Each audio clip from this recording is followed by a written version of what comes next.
Hello students, Shivam institute की online classes में आपका स्वागत है। हम लोग बायोलॉजी की क्लास लेके आए हैं और आज का हमारा टॉपिक है पुष्पीय पादपों में जनन से संबंधित, लैंगिक जनन से संबंधित। आप जानते हैं कि कोई भी आवर्तबीजी पादप है तो उस आवर्तबीजी पादप का जो लैंगिक भाग है, जो जनन क्रियाओं में भाग लेता है, वह पुष्प होता है। पुष्प या फ्लावर है, ठीक है।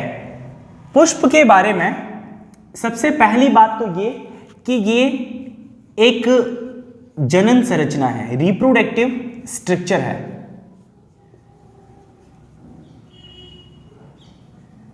रिप्रोडक्टिव स्ट्रक्चर इसलिए है क्योंकि जितनी भी जनन संबंधी क्रियाएं होती हैं, जनन क्रियाएं स्पेशली लैंगिक जनन के लिए, जो लैंगिक जनन से संबंधित क्रियाएं हैं वो सब पुष्प में ही होती हैं, राइट। अब एक और बात, पुष्प के लिए, फ्लावर के लिए दो टर्म्स होती हैं। First, flower is modified shoot, मतलब पुष्प एक रूपांतरित प्ररोह है। एक बात कही जाती है कि पुष्प को एक मॉडिफाइड शूट कहते हैं। बच्चों, आप जानते हैं कि शूट और रूट दो वर्ड होते हैं हमारे पास में। शूट का मतलब है पौधे का जो वायवीय भाग है, जिसके अंदर तना, जड़, तना, पत्तियां, फूल, फल, ये सभी जो धारण किए रहता है, वायवीय भाग पौधे का, उसे हम प्ररोह या शूट कहते हैं। और जो भूमि के अंदर भाग रहता है उसे हम मूल कहते हैं या रूट कहते हैं। यहाँ पर पुष्प के लिए एक बात कही गई कि पुष्प एक मॉडिफाइड शूट है, और ये आपके एग्जाम में एक वेरी शॉर्ट ऑफ टाइप या शॉर्ट ऑफ टाइप क्वेश्चन बन के आ सकता है। इसका क्या मतलब है? तो हम जानते हैं कि पुष्प में जो पुष्प वृंत शीर्ष है, पुष्प वृंत शीर्ष, जिसको आप पेडिशल एपेक्स बोलते हैं, एपेक्स, नोड्स मीन्स पर्व,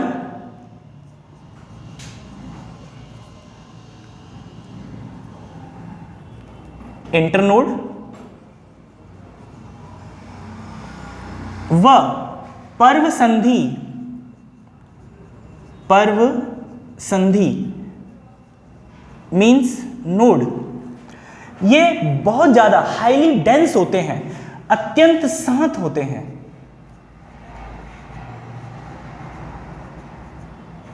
अत्यंत सहत होते हैं, इसका मतलब यह है कि हाईली डेंस होते हैं, बहुत ज्यादा पास होते हैं।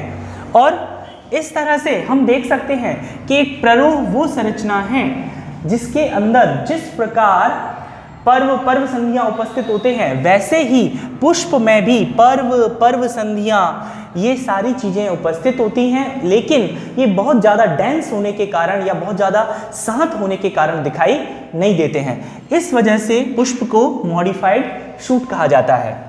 एक और टर्म है जो पुष्प के लिए कहा जाता है, flower is sporophyll bearing shoot, मतलब पुष्प स्पोरोफिल बियरिंग शूट। इसका मतलब पुष्प बीजाणु पर्णधारी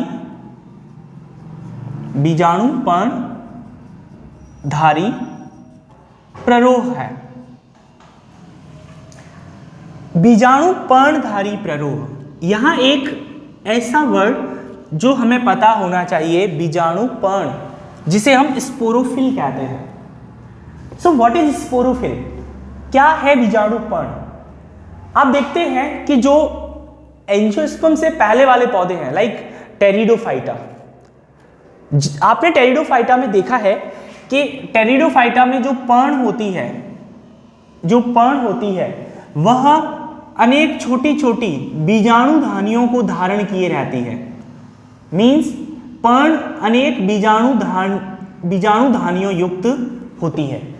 तो ऐसी पर्ण जिसमें बीजाणुधानियां पाई जाती हैं उस पर्ण को क्या कहते हैं? बीजाणुपर्ण कहते हैं, बीजाणुपर्ण या स्पोरोफिल कहते हैं। तो एंजियोस्पर्म्स में भी पुष्प को एक बीजाणुपर्णधारी प्ररोह कहा गया है। इसका कारण क्या है? तो देखिए, पुष्प दो प्रकार के भाग रखता है। पुष्प उर्वर मीन्स फर्टाइल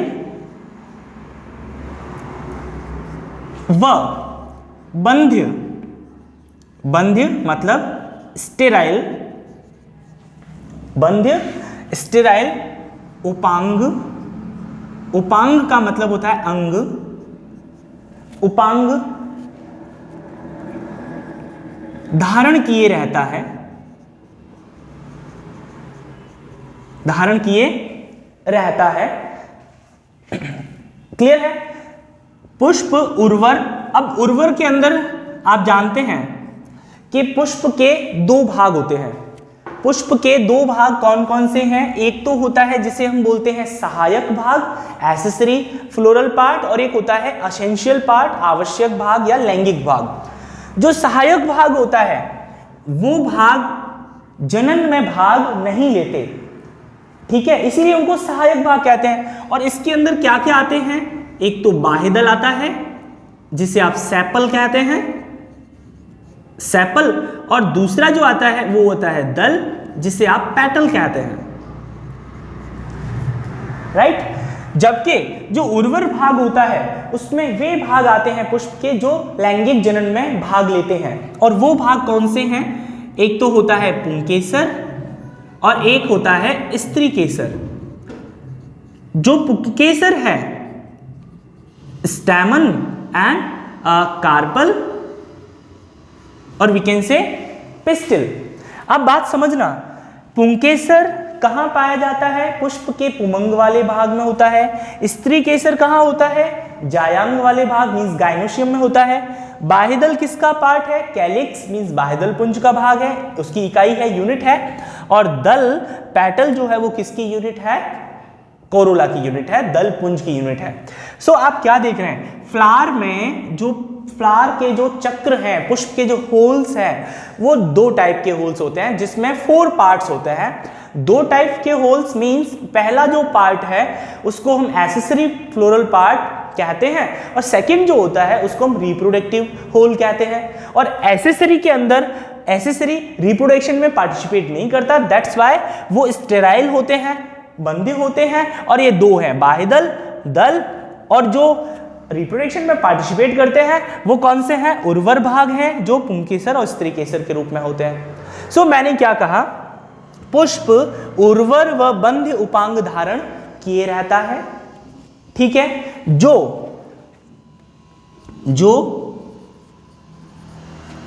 पुष्प पत्र means floral leaves, floral leaves पुष्प पत्र के रूप में होते हैं। यहां एक वर्ड बोला मैंने, पुष्प पत्र। सो आप याद कीजिए, आपने लीफ पढ़ा था, आपने एक टॉपिक पढ़ा था leaf modification in leaves means पत्तियों में रूपांतरण। आप देखते हैं कि पत्तियां विभिन्न कार्यों को करने के लिए अनेक प्रकार के मॉडिफिकेशन या रूपांतरण दर्शाती हैं।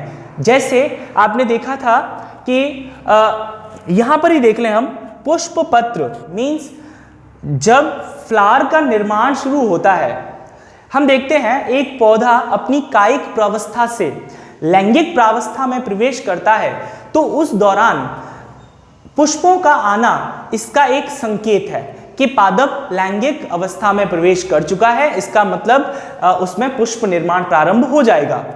और पुष्प का निर्माण जो होता है वो पुष्पीय विभज्योतक या फ्लोरल मेरिस्टेम से होता है। तो जब पुष्प का निर्माण प्रारंभ होता है तब पत्तियां अपना निर्माण बंद कर देती हैं, मींस लीफ का जो फॉर्मेशन है वो रुक जाता है और फिर वो जो मेरिस्टेम था वो फ्लोरल मेरिस्टेम में कन्वर्ट हो जाता है और इस प्रकार से आप देखते हैं कि पुष्प का निर्माण प्रारंभ होता है। तो आप जस्ट सोचिए, यहां जो पुष्प पत्र मैंने काम लिया है या जिसको फ्लोरल लीव्स कहते हैं, ये फ्लोरल लीव्स एक प्रकार का मॉडिफिकेशन है, जो लीव्स का मॉडिफिकेशन होता है। तो यहां पर आप इस बात को अगर समझने की कोशिश करें कि पुष्प बीजाणु पर्णधारी प्ररोह है, तो देखो पहली बात तो प्ररोह समझ में आ गया हमें। शूट मतलब प्लांट का एरियल पार्ट, वायवीय भाग, जिसके पास में तना, पत्तियां, फल फूल होते हैं, वो पार्ट। ओके, सेकंड बात, बीजाणु पर्ण वाली बात को समझे आप। पर्ण मतलब लीव्स, ऐसी लीव्स जिसके पास में बीजाणु होते हैं। ठीक है, कौन धारण किए हुए है? प्ररोह धारण किए हुए है बीजाणु पर्ण को, राइट। सो यहां देखिए, ये जो पुंकेसर है और ये जो स्त्री केसर है, यही जनन में भाग लेते हैं और ये पुंकेसर, इस पुंकेसर को ही हम लघु बीजाणु पर्ण कहते हैं। लघु बीजाणु, इसी को हम लघु बीजाणु पर्ण कहते हैं, मींस माइक्रो स्पोरोफिल कहते हैं। और ये जो आपको स्त्री केसर नजर आ रहा है, इस स्त्री केसर को हम गुरु बीजाणु पर्ण कहते हैं। गुरु बीजाणु पर्ण, it means mega sporophyll, mega sporophyll, right. अब समझ में आ गया आपको कि बीजाणु पर्ण किसने धारण कर रखी है? प्ररोह ने। सो आप फ्लावर में देख सकते हैं, एक पुष्प के अंदर लघु बीजाणु पर्ण और गुरु बीजाणु पर्ण दोनों रहते हैं, इसी वजह से पुष्प को बीजाणु पर्णधारी प्ररोह कहते हैं। सो ये दो मोस्ट इंपोर्टेंट टर्म्स थी कि flower is modified shoot as well as flower is sporophyll bearing shoot. So ये आपके एकदम क्लियर है। नाउ अब क्या वर्ड आता है कि फ्लावर में ये जो स्टैमन है, ये स्टेमन स्ट्रक्चर क्या है?